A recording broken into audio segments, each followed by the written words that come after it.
My name is Logan Smith, and until September 10th, 2015 year, I thought the worst day of my life had happened on May 10th of that same year. That May day, I came home early from a business trip and caught my wife, Emma, my partner for 10 years, in bed with Michael Wilson.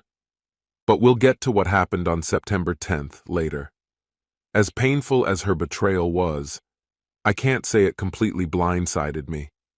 Lately, I'd felt Emma pulling away, not just from me but from our entire life together. The economic crisis hit us hard.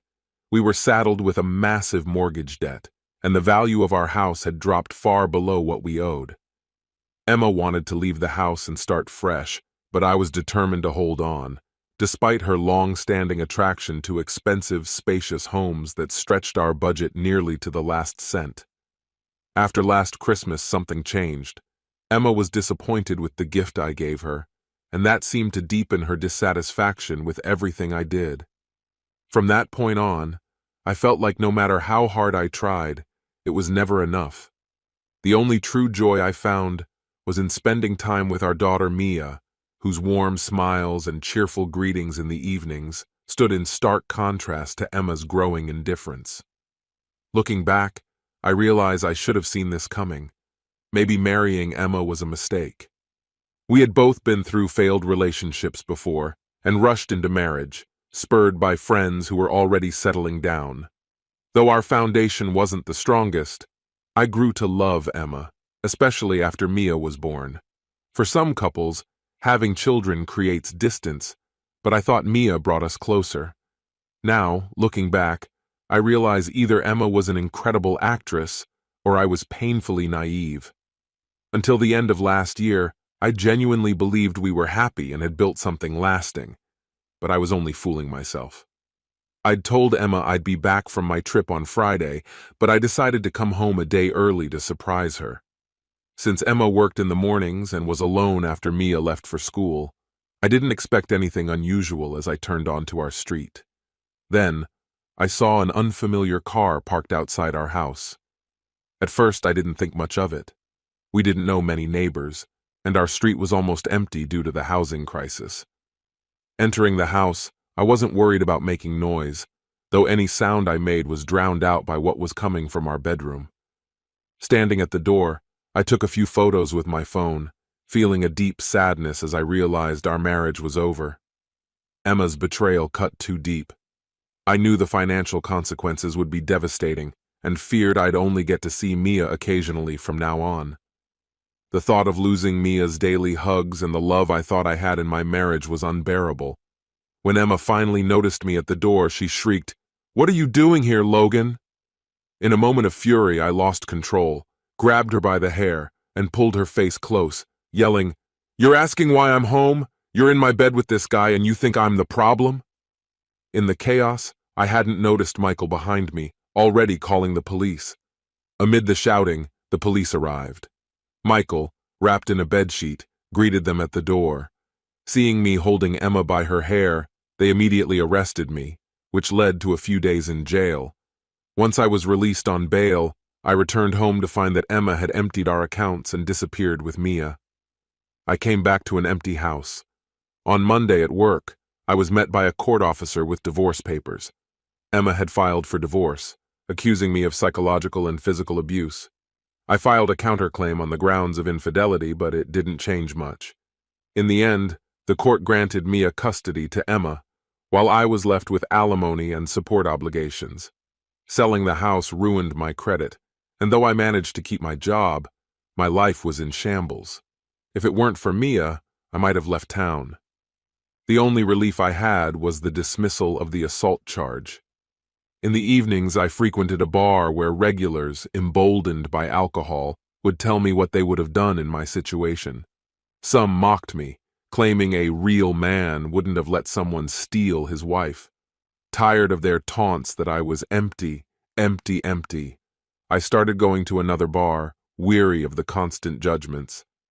One evening, leaving the bar, I felt humiliated, seen as a failure by my colleagues and pitied by others.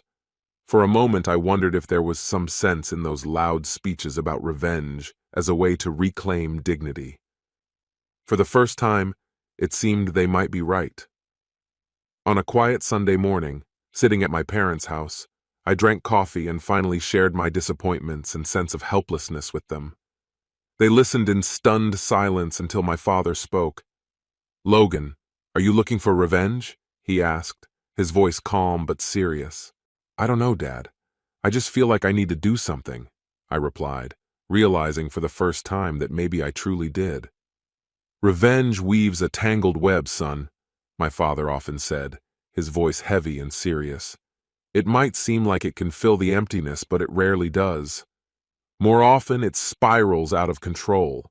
You strike, then their friends or family crave retribution. Just look at how gang violence keeps escalating. An eye for an eye rarely ends well." I respected my father's cautious approach to life, his ability to weigh decisions before taking action, but I wasn't planning to be anyone's fool. "Logan, don't let revenge consume you," he warned. "I raised you better than that. Just walk away. Violence solves nothing." But one Saturday night, everything changed. After closing up my diner, I saw Michael and Emma across the street, leaving an upscale restaurant. They were standing there, waiting for their car, and in that moment, they kissed. A luxury car pulled up shortly after, and they both got in.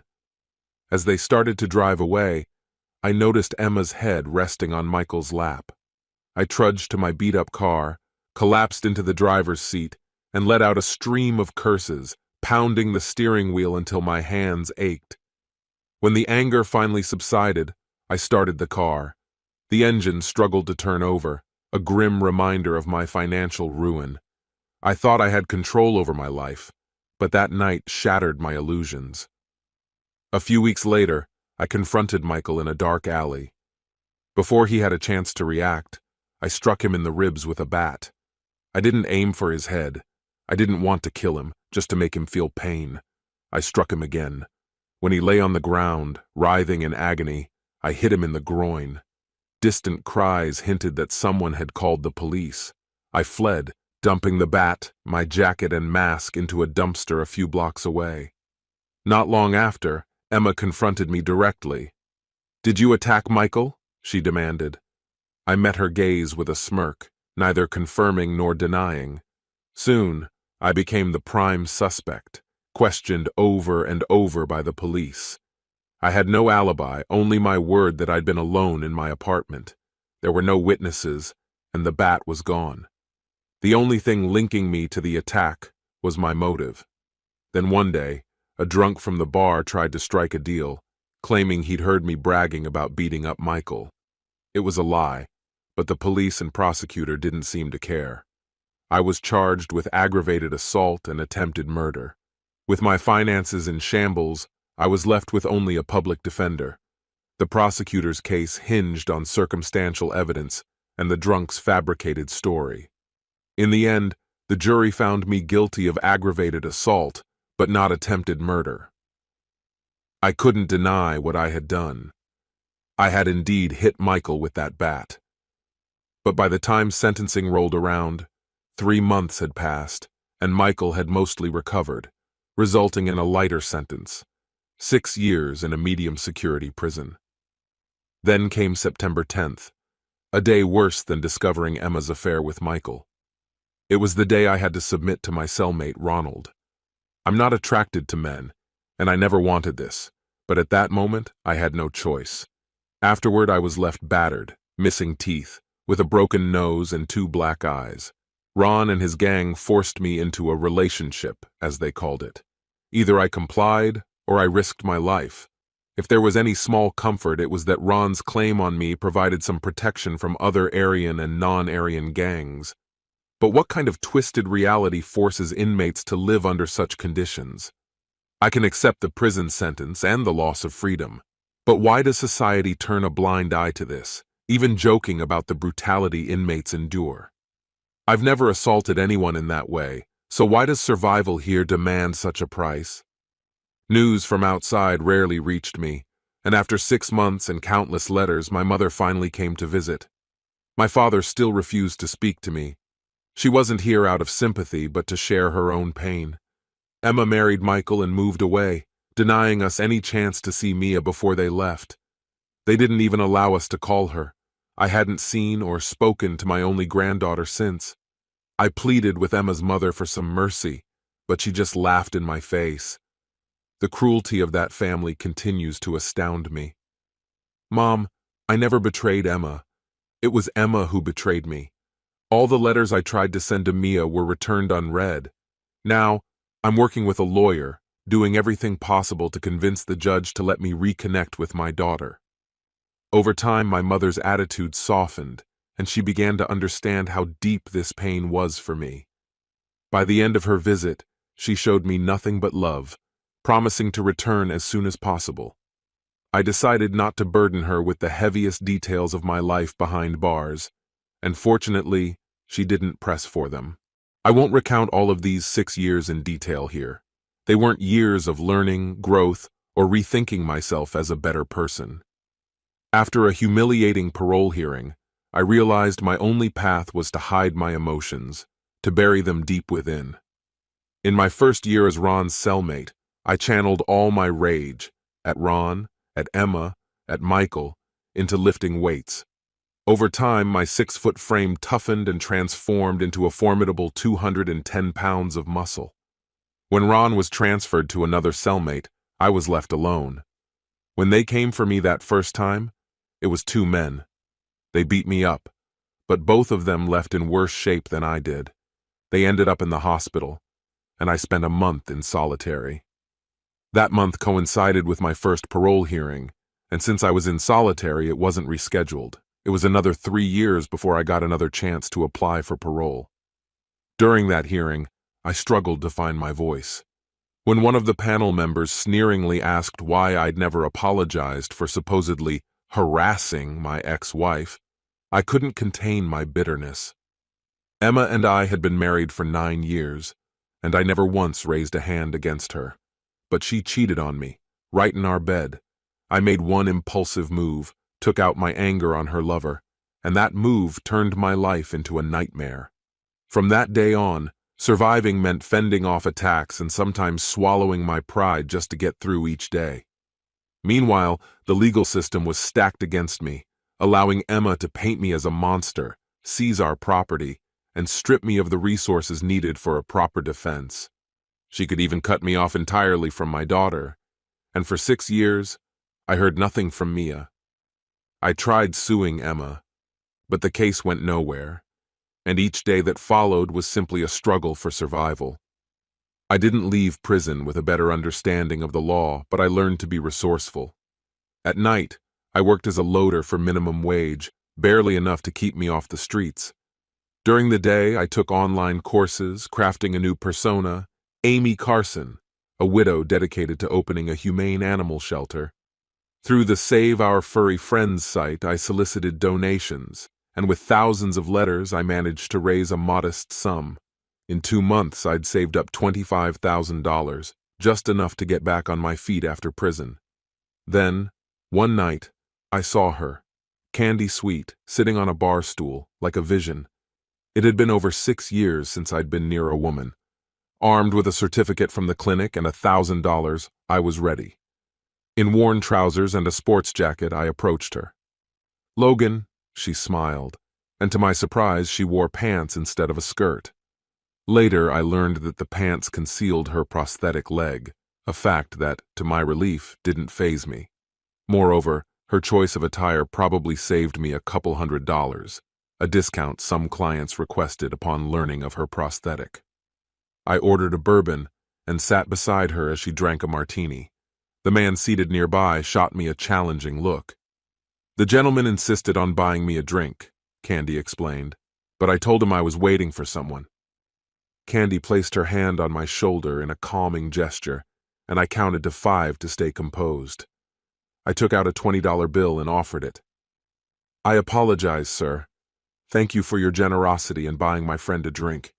Please, take this as compensation." I held the bill long enough for him to notice the scars on my hand, scars earned in prison fights. He smirked, took the money, and shrugged. "Can't blame a man for trying with a woman like that. Have a good evening," he said, leaving. Candy looked at me with a smile, calling me a true gentleman. "Where did you learn to handle people like that?" she asked. I dodged the question. It was still too early to reveal my past, and I'd heard it was best not to pry into escorts' lives. So I shifted the topic to something lighter. "Let's talk about wild boars," I suggested. When the bartender served my bourbon, he did so with a slight nod, adding, "On the house." The bartender nodded, clearly appreciating my politeness.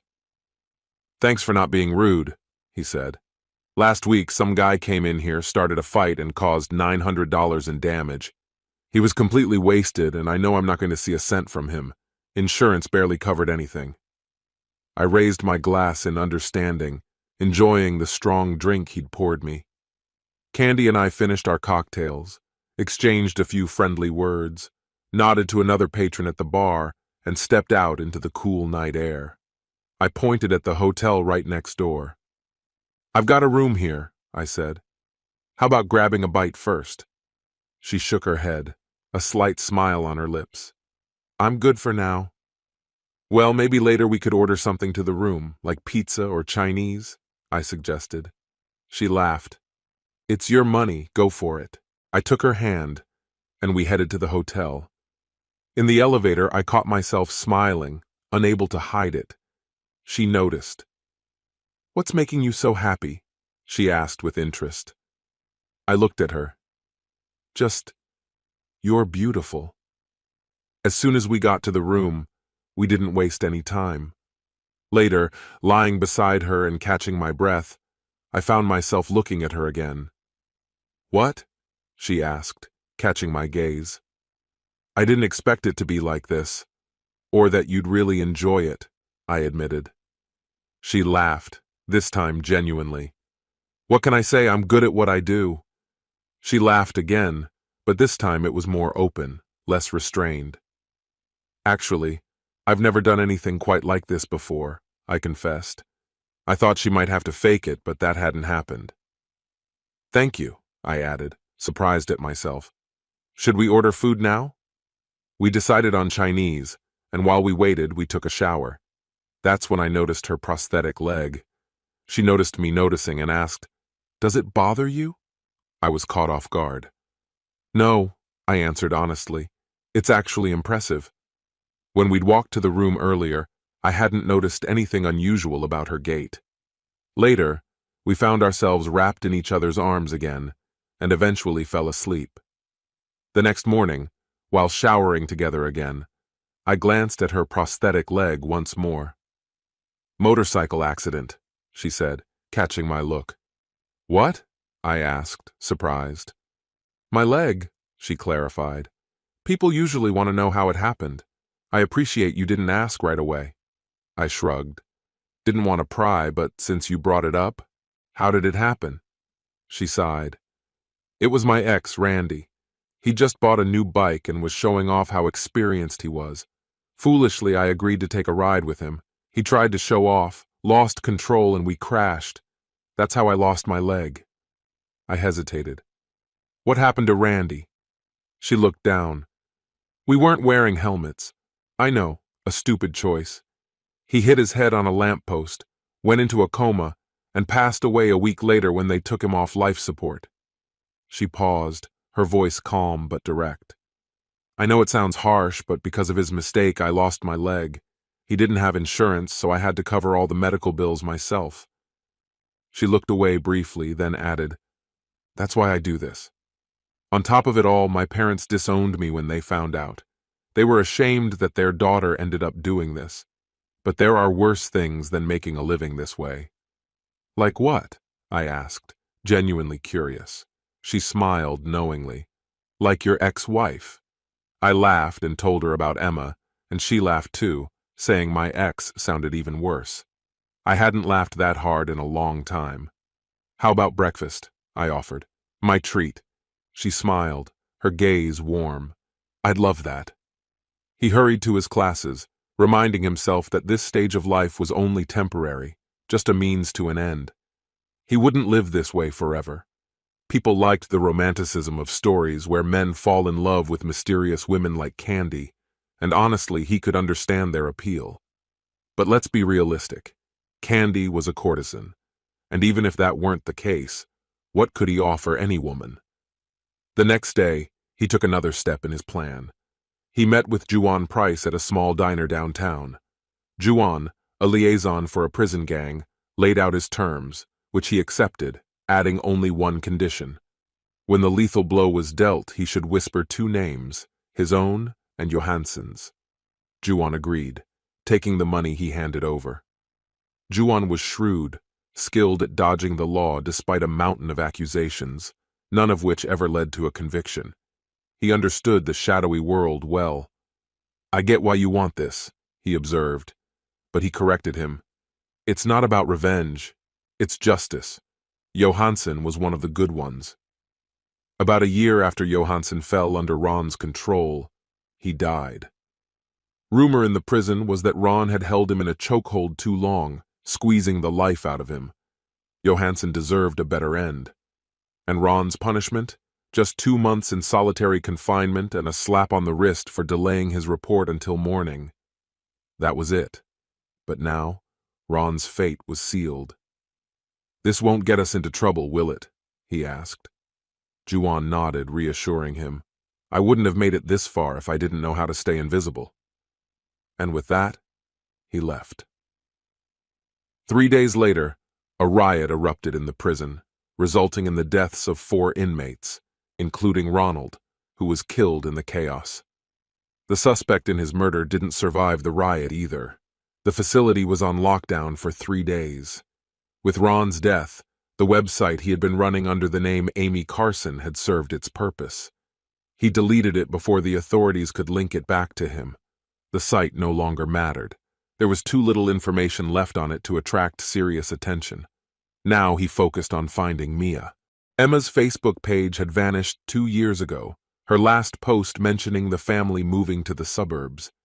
In a photo, 11-year-old Mia was smiling at Disneyland's gates, standing next to Emma and Michael, looking like the perfect family. And then, nothing. On a whim, he searched for Michael Wilson online and was surprised to learn that he had returned to the state. There was no recent information on Emma, but it was a lead.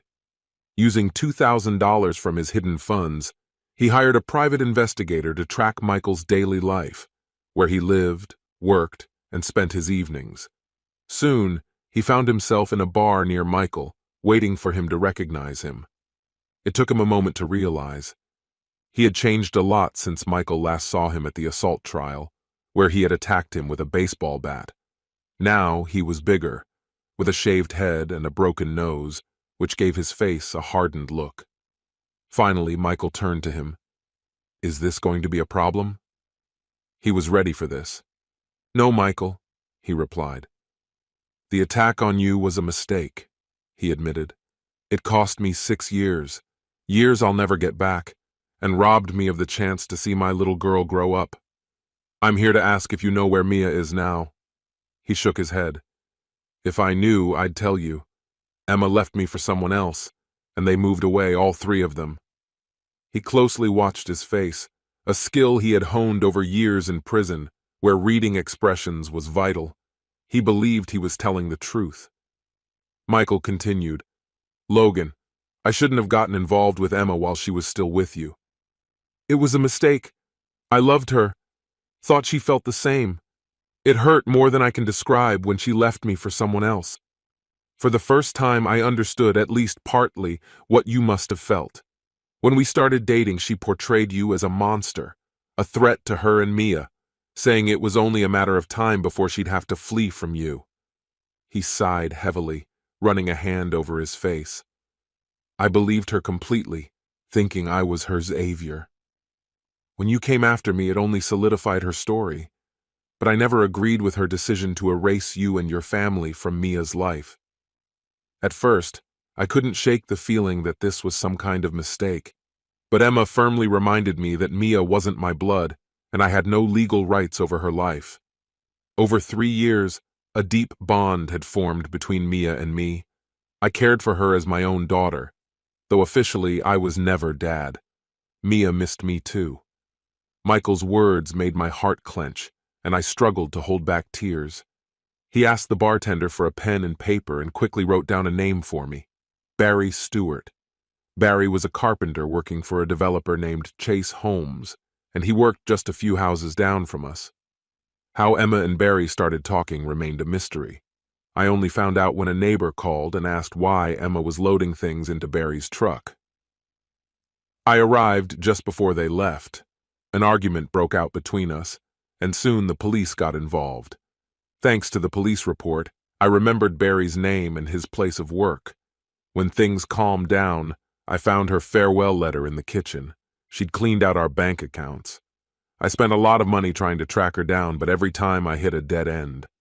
A year later, I filed for divorce, citing adultery and abandonment, sold the house, and moved away. Michael's face hardened as he shared his story, anger evident in his eyes, directed both at Emma and at me. He hadn't forgiven either of us, but all I wanted was to see my daughter. I thanked Michael for his help, bought him a drink, and left, wondering what to do next. Michael had spent a fortune trying to find Emma. Why should I drain my own savings on a search that led nowhere? But there was one person who might know where they were: Emma's mother, Margaret Turner. It was unlikely that Margaret would want to help me, and if I got caught, I risked going back to prison. Still, it was my last chance.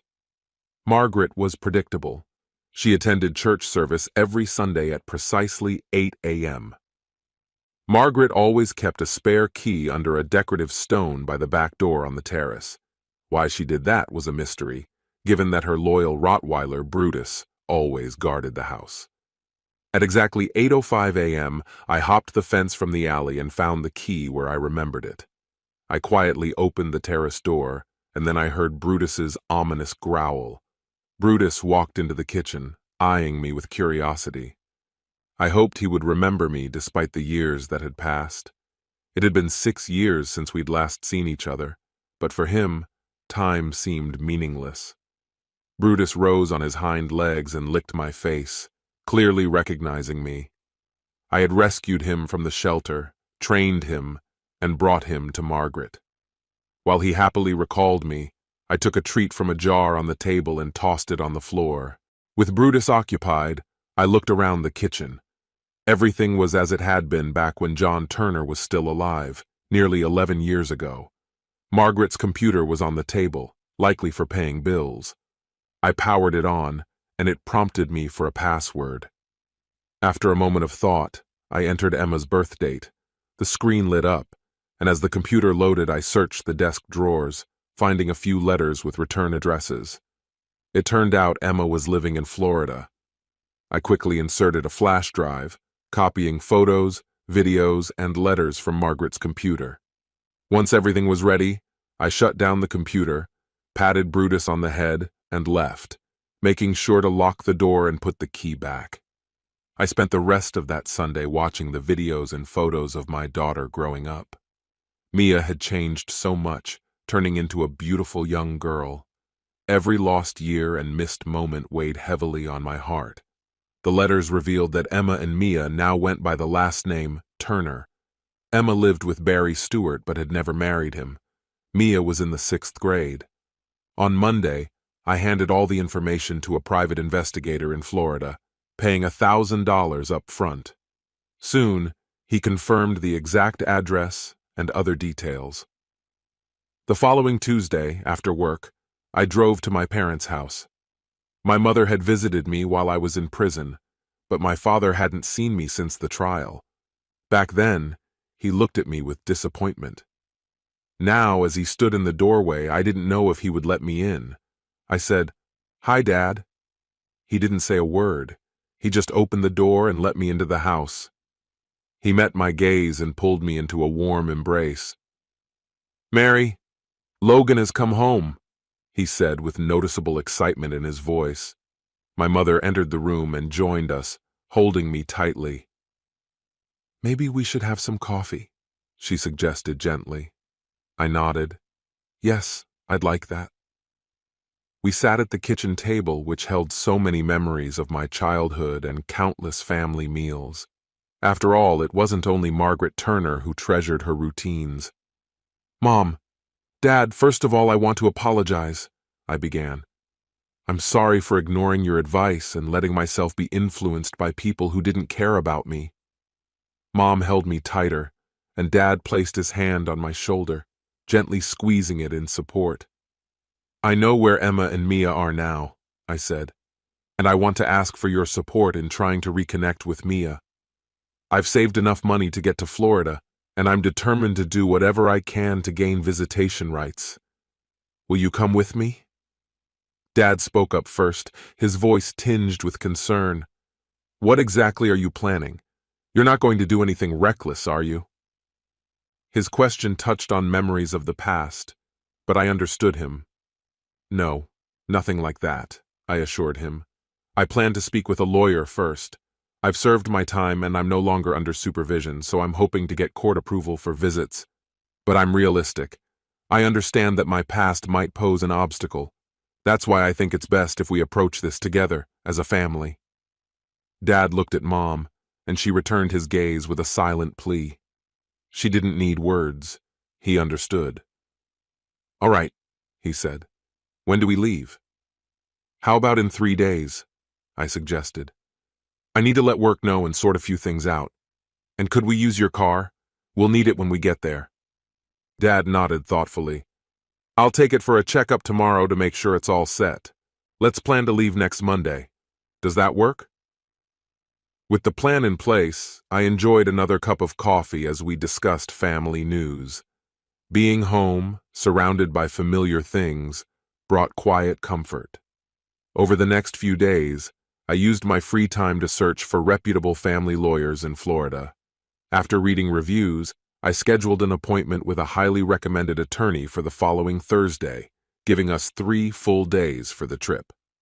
By then, Dad, nearly 73, and Mom, now 70, were prepared for the journey. With our appointment set for Thursday, we decided to leave on Sunday to allow extra time for the long drive. And so, at 43 years old, I set off with my parents. The highway stretched ahead, once part of a legendary route. That Thursday afternoon, we found ourselves in attorney Gladys Harper's office. This time, addressing legal matters felt different. There was a glimmer of hope. I opened up to Harper, laying everything out honestly. My conviction, time in prison, Mia's silence, what I had kept from my parents, my divorce from Emma, her remarriage, and eventual split from Michael. Harper's face shifted as she learned that Michael had filed a lawsuit against Emma, accusing her of infidelity and child abandonment. It was a painful story that did not cast Emma in the best light. Any doubts Harper had about representing our interests seemed to vanish when my mother, trying to convey the depth of her pain over losing contact with her granddaughter, couldn't hold back her tears. I made the deposit, and Harper immediately started preparing the necessary paperwork. Now, all we had to do was wait. Instead of staying in Florida, we decided to spend some time in a national park to relax and clear our minds. Although thoughts of what was happening never left us, the weekend turned out to be wonderful, filled with tranquility and breathtaking landscapes. 4 days later, Harper's assistant called me, informing us that we needed to be prepared for a pre-trial meeting on Tuesday morning. That same day, Harper received a signed statement from Michael Wilson, where he detailed how Emma had left him and cut off all contact with Mia. Later, I learned that Michael agreed to provide the statement on the condition that Mia would know he hadn't abandoned her and still loved her. We gathered in the courthouse lobby and proceeded to the judge's chambers. It was clear that Harper and the judge understood each other well. We answered the judge's questions as Harper explained our request. We simply wanted a first meeting with Mia to restore contact, with a social worker's presence being mandatory. Harper requested that Emma Turner not be informed of the meeting, arguing that she might use any delay to further turn Mia against us. Harper's strategy and our investment in her services paid off. I was stunned when the judge granted our request. The meeting with Mia was scheduled for the following day. We were assigned to pick Mia up from school based on the judge's order, accompanied by Harper and a social worker. We would have 3 hours to spend with her at a nearby cafe, talk, and then take her back home. When we stepped out into the Texas sun, I felt a surge of relief and happiness. I could hardly stop myself from hugging Harper right then and there. She assured us that she was already preparing the documents to secure visitation rights for both me and my parents. "We'll meet here tomorrow at 3:30 p.m., she said. "The social worker will join you at the school, and then I'll leave you with him until Mia is returned home. Stay focused, and don't let anything disrupt this. Be calm and collected," she advised, "especially if Mia's mother reacts emotionally. We expect her to do so, and the social worker's presence could work in our favor. Think of the social worker as an ally. He might truly become one when the case returns to court." With that, Harper left. I embraced my parents, thanking them for their resilience and support. The next 24 hours felt endless. We stayed close to the hotel, grabbing a bite at the cafe across the street. A quiet fear lingered in me. What if something went wrong? Would Mia even be at school the next day? My parents tried to calm my fears, but I saw the same anxious look in their eyes. We arrived at Harper's office precisely at 3:30. Soon, a short, stocky Hispanic woman entered, introducing herself as Maria Hernandez. Mrs. Hernandez explained that she would oversee our meeting, but would try to do so unobtrusively. After reviewing our case with Harper, she developed a particular warmth toward my mother, showing compassion as one grandmother to another. She shared valuable advice on how to approach Mia after such a long separation and the challenges she had been through, advice that later proved very helpful. Despite all my fears, I still couldn't shake the anxiety and uncertainty, unsure of how Mia would react when she finally saw me again. We arrived at the school administration about half an hour before the end of classes. The principal and vice principal thoroughly reviewed the court order, consulted with the district office, and even reached out to legal counsel before finally deciding to allow us to take Mia with us. 10 minutes before the final bell, Mia was brought out of her class and led to the vice principal's office. The first person she saw was my mother, her grandmother. As soon as Mia recognized her, her face lit up. "Grandma!" Mia ran into her grandmother's arms, and my mom, kneeling down, held her close, tears streaming down her cheeks. Then Mia looked up and noticed my father standing nearby. "Papa," she said with a smile. When she was little, Grandpa was too difficult for her to say, so Papa became his name, a nickname we all came to love. He lifted her up, hugged her tightly, and kissed her gently on the nose. Then Mia's gaze found me, standing a little to the side. "Dad?" Her hesitation was understandable. I had changed a lot since she last saw me. Miss Hernandez suggested that Mia spend some time first with her grandparents, as their presence was familiar and comforting to her. I crouched down, opening my arms, silently hoping she would come to me. Mia ran to me, and as I hugged her, the vice principal entered the office, accompanied by Emma, who had been waiting outside, unaware of the court order. When she saw us, Emma tensed. "What is going on here? Why are you here?" she demanded sharply. "Leave Mia alone!" At that moment, Miss Harper and Miss Hernandez entered, holding the court document. "Miss Turner," began Miss Harper, "this court order grants Mia's father and her grandparents a 3-hour visitation today. Miss Hernandez is here to ensure Mia's safety and make sure she is returned to you as required by the order." Emma glanced briefly at the document, then scoffed and tossed it back. "I don't care what it says.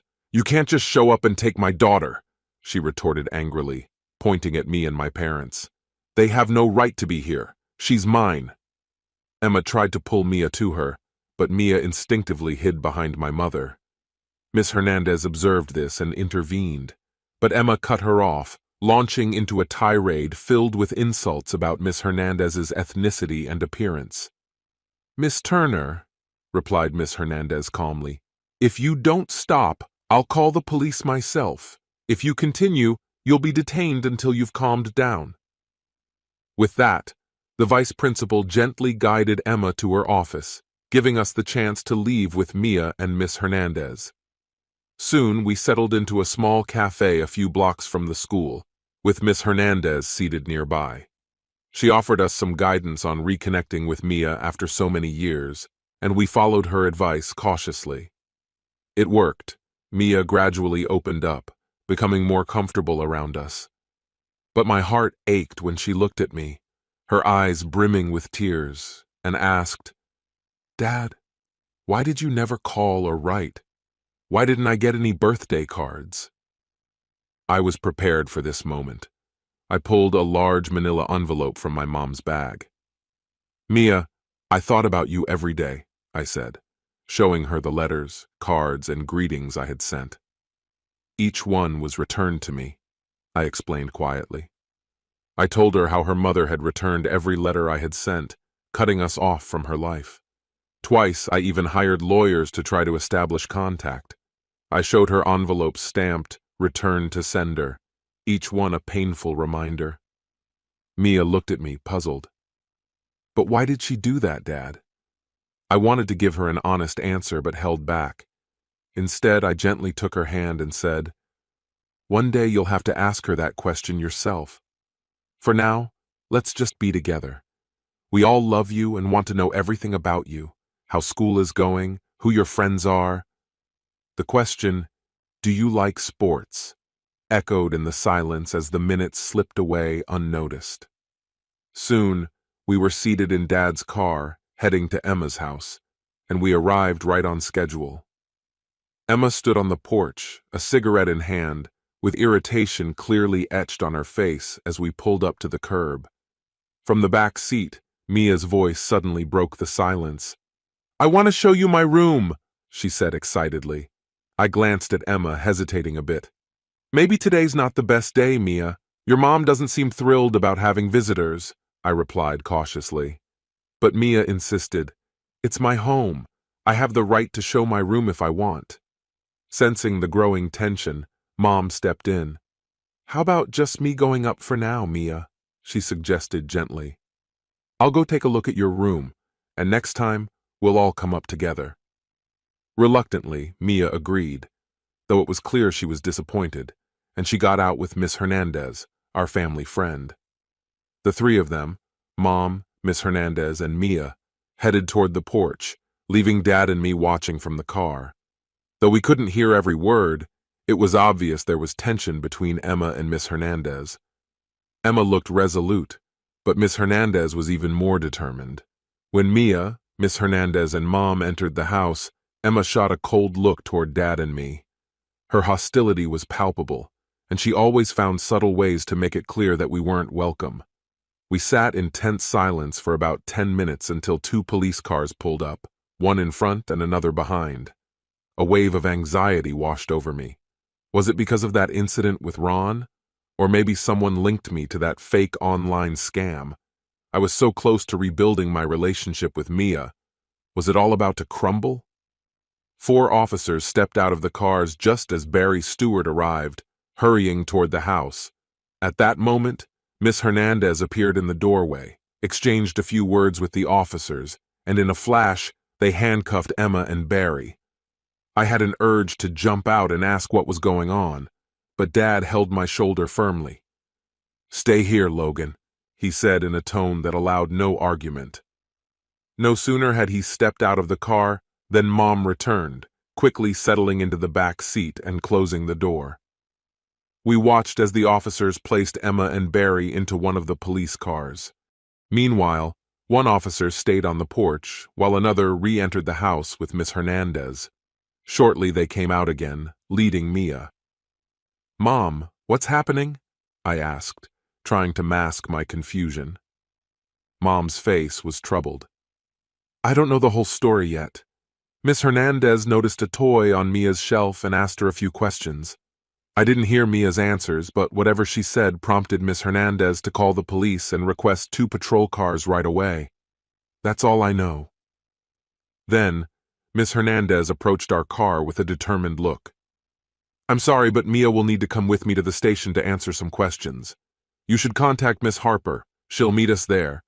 Until we clarify the situation, Mia may stay in foster care. Trying to grasp what was happening, I asked, "What's going on? What do we need to find out?" Miss Hernandez's voice remained calm. "We're still gathering information. We don't have proof that Mia was harmed, but certain things in her room raised concerns. I'll ensure her safety. Please, contact Miss Harper." The following 3 weeks were tense, filled with unanswered questions. Finally, thanks to the expertise of Gladys Harper, we were able to uncover the full truth. Miss Hernandez had recognized a toy on Mia's shelf, which turned out to be a hidden camera, providing grounds for a search. Evidence found on Barry's computer sealed the case. It turned out that Emma was unaware of Barry's actions, but her hostile comments toward Miss Hernandez at school only increased suspicion. Despite Judge Taylor's efforts to remain impartial, Emma's case began to unravel. Miss Harper presented such compelling evidence that the judge denied Emma visitation rights with her daughter. 3 months after our move, my father and I left, while Mia sat next to her mother in the back seat, buckled in. For nearly the first year, Mia and I lived with my parents. Following the therapist's advice, we treated Mia with particular care, taking changes slowly, even allowing Michael to join us in celebrating her 13th birthday. The therapist also suggested forgiving Emma, which implied limited communication with Mia's grandmother. This decision troubled me, but after a lengthy conversation with Mia's therapist, I was finally convinced. All of this was for Mia's well-being, and I had to find a way to accept it. The most challenging time came when Emma returned to our town. For a while, we allowed Mia to see her mother at her grandmother's house, until one day, Margaret, Mia's grandmother, received a concerning phone call. With a tremor in her voice, Margaret admitted, "Logan, it's hard to say this, but Emma is saying awful things about you, Logan, and about Hank. I can't believe my daughter is acting this way. It breaks my heart, but I don't want to lose my granddaughter. I'm not sure Emma should be around Mia." That was all I needed to hear. From then on, Emma had no further contact with Mia. The court sided with us and formally revoked her rights. Mia was deeply hurt by this. During the final hearing, Emma unleashed a tirade of insults and threats, some aimed at Mia and Margaret, until her own lawyer, embarrassed by her outburst, escorted her out of the room. It felt as if our family had been dragged into some wild episode of a reality show. In defiance of the court order, Emma began appearing at our doorstep at random times, disregarding the restraining order we eventually obtained. She even came at odd hours, knocking on the door when we wouldn't let her in. A brief stint in jail didn't stop her. When the police couldn't manage the situation, I decided to try a different approach. I arranged to meet Juvan Price at a local diner, where she laid out the terms. I replied, "Nothing too harsh. I just want her gone." 2 weeks later, Emma left town. A year later, I was surprised to hear that she had moved in with Barry Stewart after his release. The last update from Margaret was that they had left the country after he violated his parole. During one therapy session, I discussed Emma's behavior with Mia's therapist, who suggested that, although he couldn't diagnose her without an evaluation, Emma's actions could indicate psychosis. It brought some relief to realize that Emma was now out of our lives. Amidst all this chaos, I discovered a hidden talent I had developed during my time in confinement. With seed money from my father, I opened a small shop in the local mall, specializing in web design and computer repair. Most companies wouldn't hire someone with a criminal record, especially in roles involving sensitive information, but self-employment was different. Few clients checked my background, and I ran the business honestly. No games, no shortcuts. My earnings were modest, but enough to cover rent and provide for Mia and me. 3 years passed, and over the past few years, Mia and I took up running and cycling regularly. She turned out to be naturally talented at middle-distance running, which caught the attention of her school's coach. One day, we took part in a race around the lake. We rode side by side for most of the course, and toward the end, we kept pace behind a woman riding impressively fast, even with a prosthetic leg. Mia admired her courage, remarking how inspiring it was to see someone overcome such challenges. That woman reminded me of Candy, although her hair was shorter and her prosthetic differed from Candy's. As we passed by, I tried not to look directly at her, but memories of that night with Candy flooded back, stirring a momentary sense of discomfort. Yet my daughter was beside me. Under normal circumstances, this wouldn't be a time for reflection. Mia and I had just switched from cycling to running, and after 30 minutes, as we neared the finish line, a woman passed us, taking a spot just ahead. As we caught our breath, Mia approached her, introducing herself warmly and extending her hand. The woman, facing away from me, responded with a friendly greeting. "You were amazing," Mia said to her, clearly impressed. I stayed back, letting Mia lead the conversation and trying not to intrude. This was typical of Mia. She could easily connect with anyone, anywhere. Lately, she'd been encouraging me to do the same, especially to meet new people, particularly women. After a short chat, they both turned to me. I was stunned. It was a face I could never forget. "This is my father, Logan Smith," Mia introduced me, adding, "Dad, meet Candy Sweeney." For a brief moment, it seemed as though Candy didn't recognize me. Then, recognition flickered in her eyes. "Nice to meet you, Candy," I said, offering my hand. Mia added, "I told Candy that we're going to your favorite spot on the waterfront for dinner." Mia beamed. "Join us, Candy. If Dad doesn't ask, I definitely will." Candy's smile widened. "All right, I'll meet you there," she agreed, and we went to gather our things, quietly hoping she would actually come. And she did. Candy showed up. For the next half hour, I enjoyed my burger and beer, watching Mia and Candy chat like old friends, sharing appetizers and stories. "Can Candy come to dinner next week?" Mia asked, her enthusiasm warming my heart. That dinner was only the beginning. One meeting turned into many, then into dates, and before long, a relationship. Candy and I have been together for over 2 years now, and I'm seriously considering proposing to her. Mia is thrilled with the idea. She and Candy have become incredibly close, almost like best friends. Emma no longer appeared in our lives, and Mia did her best not to remember her or those years without me. My friend, and this is the end of the story. If you liked this story, then put your royal like and subscribe to the channel. May the force be with you.